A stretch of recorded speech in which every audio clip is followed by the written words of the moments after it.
Mr. Sam's, it is freezing out here. I know, the kids got a snow day and we had to come in today. Oh, look at this snow. I'm so cold. Oh my God. I think there's a pretty good chemistry solution to being cold. Oh, I know about that. What if we were to like burn something? We could. Maybe I could warm my freezing hands. They're like turning blue. Exactly. Let's do some combustion reactions. You know, I happen to have brought something with me, actually. Did you? Oh, really? Yeah, I have. Look, a flammable liquid. A flammable liquid. Perfect. I brought a flammable liquid. Happens to be, by the way, ethyl alcohol. Nice. So. Well, it just so happens that I brought a fire starter. Wow. So this is even better. You are amazing, Mr. I know. Sam's. I just happen to have it on me. So I think we should take that ethanol and light it on fire. I think you're right. Okay, so. Right.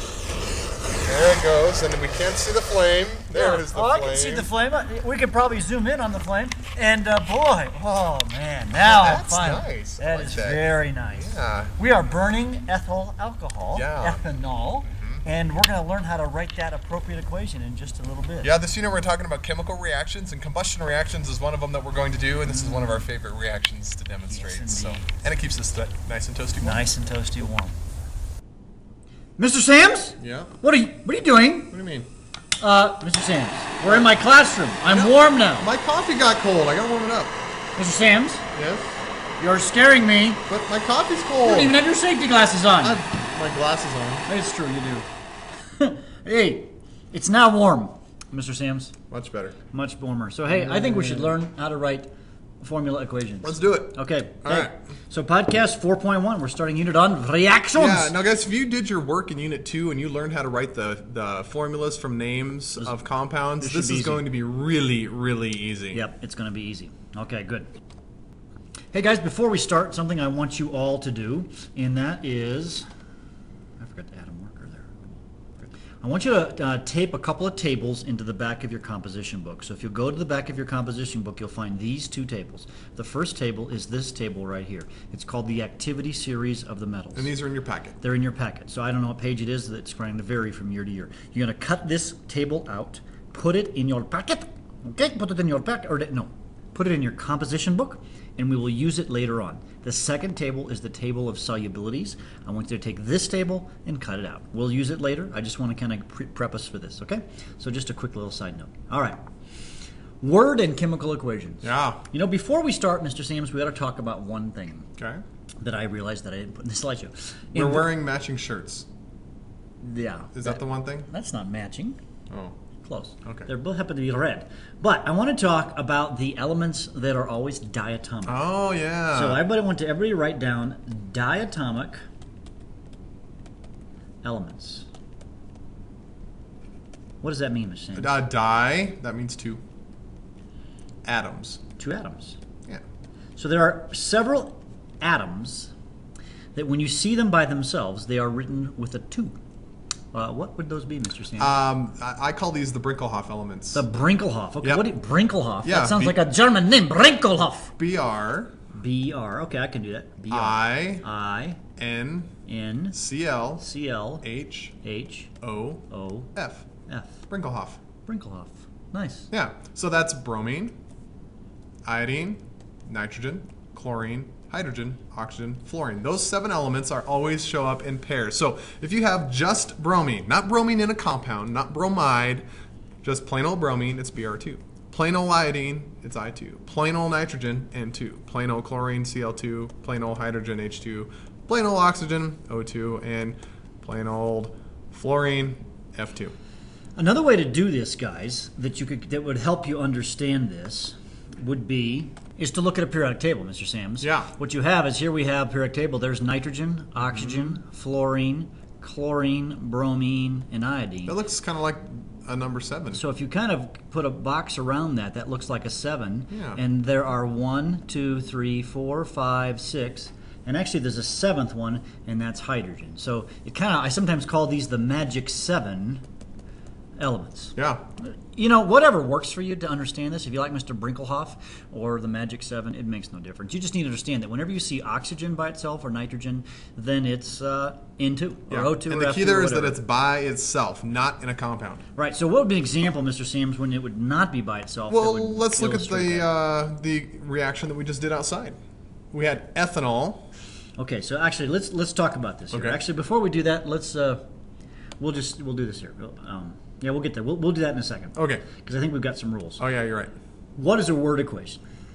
That's a chemical equation written in words. It says so right there on the Yeah, screen. well, good. So Yeah. you want to write that down for your notes. Okay, that's what we have it written in words. But scientists, chemists, we don't like we don't words. like words. We like symbols. Yep, symbols, numbers. Yeah. Okay. So a chemical equation is a chemical equation written with formulas. And so we want to write them with formulas. And so the reason we talked about this Brinkelhoff thing is that we want to teach you how to write them in formulas. Okay? All right. So let's say, how about we do this example that we did outside?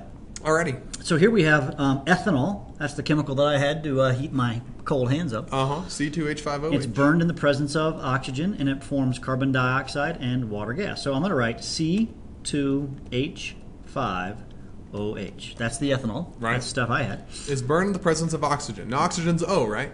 Sort of.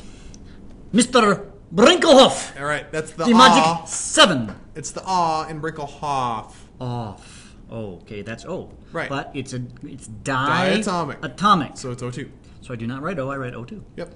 And then we draw an arrow. What does that arrow mean? That means reacts to form. To make. So it's like an equal sign, sort of, yeah? But it turns into carbon dioxide. Well, this is a molecular compound, Yep. the carbon and So we use oxygen. the prefix system. And yeah, so this is the Greek method, so it's Yep. just CO2 plus water gas, H2O. H2O. Now, one thing we should talk about here is there's something called the states of matter. Yeah. Now, the ethanol, what state of matter was that? That was a liquid. So I'm going to put a little L right there in parentheses and subscripted. Okay? Okay. Now oxygen, well, oxygen I know That's gas. it's a gas because I breathe it all the time. So Yeah. that's a G.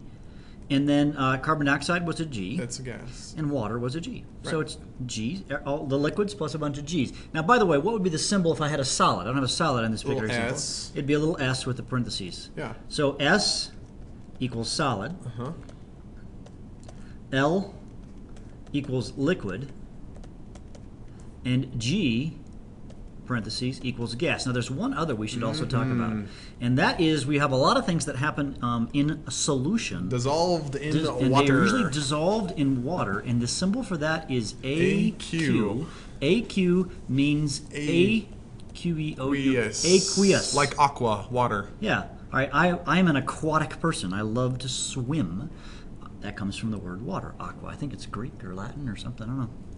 Whatever. Sounds Greek. I think it sounds okay. Greek. I could go with Greek. Okay. All right. So let's just do a couple more examples. Okay. So our second example: solid calcium carbonate. Actually, Is- no, I lied. I think it might be Latin. You think so? Yeah. Oh, okay. All right. Solid calcium carbonate is heated and turns into solid calcium oxide and carbon dioxide. All right, solid calcium carbonate. All right, calcium carbonate. Calcium is Ca, carbonate is CO3. All right, before we do that, I think we need to figure out what the formula of this, because this Yep. is an ionic compound. It is. And we have to sort of play the Roman charge numeral game. charge game. No Roman Calcium is Ca. Now, there is no Roman numeral. Why not? Because calcium is not a transition metal. So I have to play I just look at the periodic table. Yep. And so if I look at the periodic table, here is calcium right here. And calcium is is +2. Okay, so if it's +2, because he's in the column +2, that's how Uh-huh. we figure that out. So I'm going to write +2 right here. And then carbonate. Now, how would you find what is carbonate? That's a polyatomic ion. So where would I find that? On your polyatomic ion list. Yeah, so that's CO3. We have it memorized, -2. Now, do the charges add up to 0, Mr. Sanders? They certainly do. Well, this is an easy one, man. Yeah. CaCO3 solid. Solid. Because it said so. And Solid. it's heated and turns into, I'm going to turns write into an arrow. And actually, we should add something. When you heat something, there's a little things that you put down below here. This is this little triangle. It means goes above the arrow, doesn't it? I don't think it matters. Oh, okay. Heated. Somewhere near the arrow. Yeah. All right. Can go above or below. I don't think it matters. All right. If you want to put it above, knock yourself out. Yeah, I think maybe you're right. Probably more convention, but I don't think it matters. Yeah. All right, that means it's heated. And it turns into solid calcium oxide. Oh, I got to play that game We got to again. do the charge game again. So the We charge have of calcium is that's +2, and then oxide. Yeah. That'd be O2, right? Yeah, no, Why not? because oxygen. But it's oxygen. No. We just learned it was 2. Oxide is in a compound. It's an ion in a compound. All right, folks, that's very important to understand. Is this just going to be O with a charge? Do not.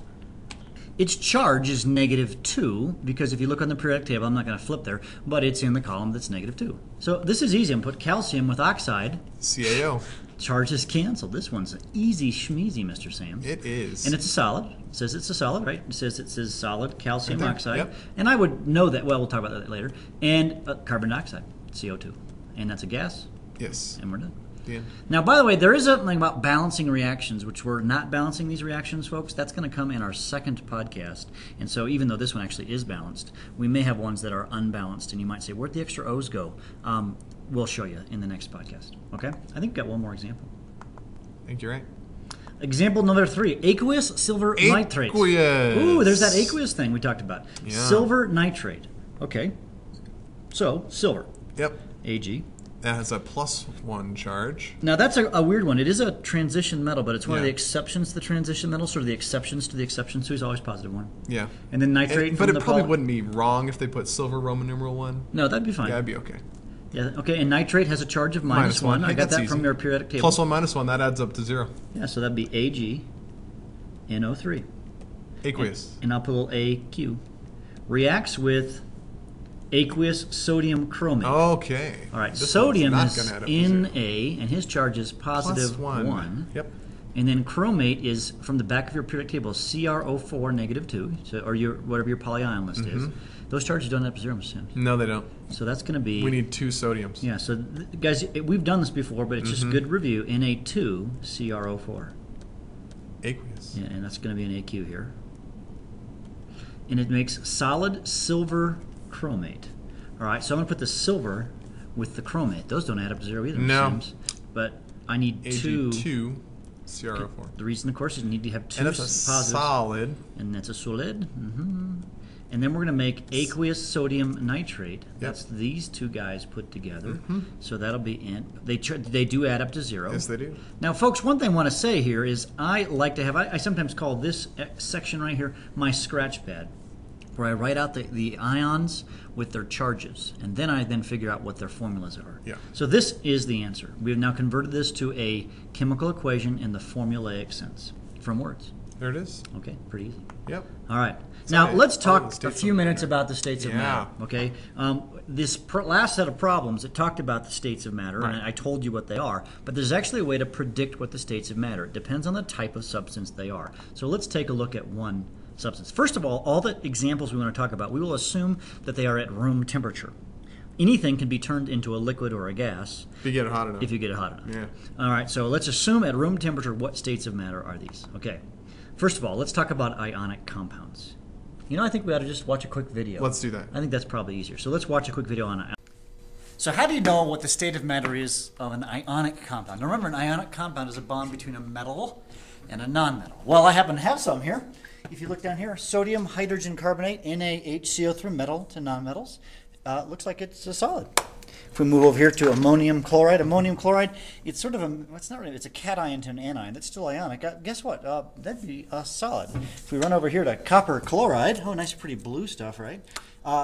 Metal to nonmetal. Oh, that would be a solid.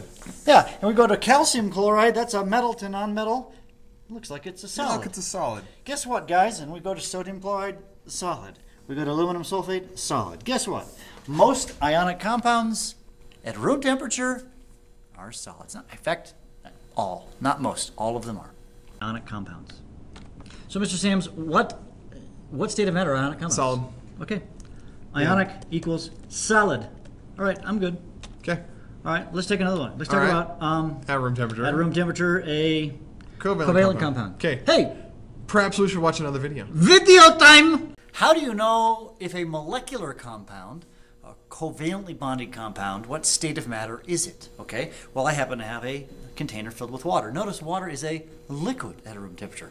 Now, not all covalent compounds are liquids, but I have another example over here. If we jump over here, I have hydrogen peroxide, also a clear liquid. Now, they're not all liquids. Some of them are solids. Actually, here's kind of the general rule of thumb. The higher the molar mass, remember we learned about that in the last unit, the higher the molar mass, the more likely it is to be a solid. The lower the molar mass, the more likely it would be to be a gas, and in between would be a liquid. So, for example, I'm exhaling carbon. Oh, about blew Mr. Sam's way. Okay, I brushed my teeth. Carbon dioxide. Carbon dioxide, CO2. Carbon and oxygen are both nonmetals, and that's a gas. But CO2 only has a molar mass of 44, so relatively low. If I take something like sulfur, which is actually S8, its molar mass is 32 times 8, and sulfur is actually a solid. So it depends. So it sort of depends with your molecular compounds. There's no hard and fast rule like with ionic compounds. All right. So what state of matter are covalent compounds? It depends. Yeah, this is the depends one. Yeah. Yeah. So yeah, hard to say. If it's yeah. All right, let's do one more. Okay. What about just elements by themselves? Elements. You know what I think we should do? What do you think? Watch another video! All right. Hey, now I want to talk about is how do you know what is the state of matter of elements? So for example, I happen to have a bunch of pennies in my hands. Well, they're solids. Well, pennies are made of copper. Well, copper is an element on the periodic table. So if you go over here to copper, you'll notice, well, on our periodic tables in our room, the copper is actually colored black. So guess what? Black stands for solid.